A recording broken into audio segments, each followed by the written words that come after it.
Put some room temperature unsalted butter into the mixing bowl. It should be just soft. If any of it's turned clear or runny, it's too warm, so put it back into the refrigerator for a short time. Add room temperature pure vegetable shortening. Butter flavored is even better. Put it on the mixer and cream it together at a medium-high speed. Everybody has a chocolate chip cookie recipe, and some of them are really good. Chewy gooey or crispy crunchy. I think this old bakery recipe strikes the perfect balance, so make sure you follow the measurements exactly. Butter makes the dough soft and tender. Shortening has less water content than butter. It adds a little crunchiness to the chew. White sugar adds crispiness when you break the cookie, and brown sugar adds chewiness so it doesn't snap in half like commercial ones in the bag do. You can use all-purpose flour, but to make the perfect cookie, you should make your own all-purpose flour by using pastry flour or cake flour, which gives it a light tenderness, with bread flour for body and strength. 00 pizza bread flour is ideal because, like pastry flour or cake flour, it's ground finer than regular flour, resulting in a strong but tender cookie dough that melts in your mouth like the chocolate.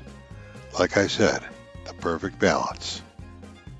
During the creaming process, you need to periodically use a spatula and scrape down the sides to make sure everything gets creamed.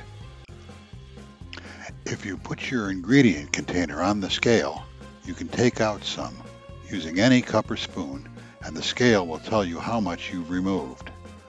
Going by weight makes it very easy to multiply or divide a recipe.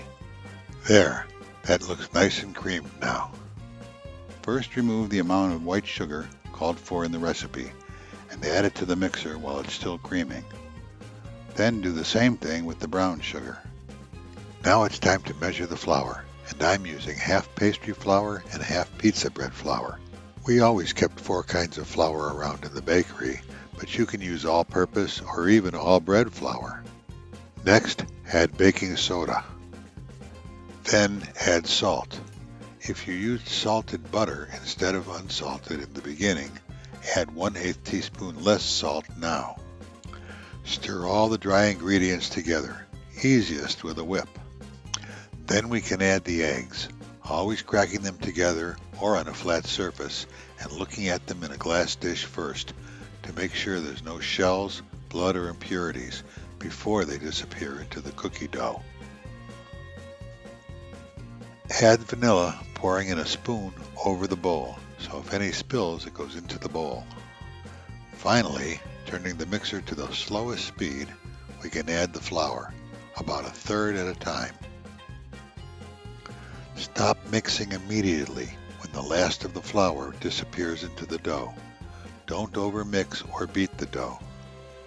Remove the bowl from the mixer. This is what the dough should look like. It's very light and fluffy, more than you would expect of a cookie dough.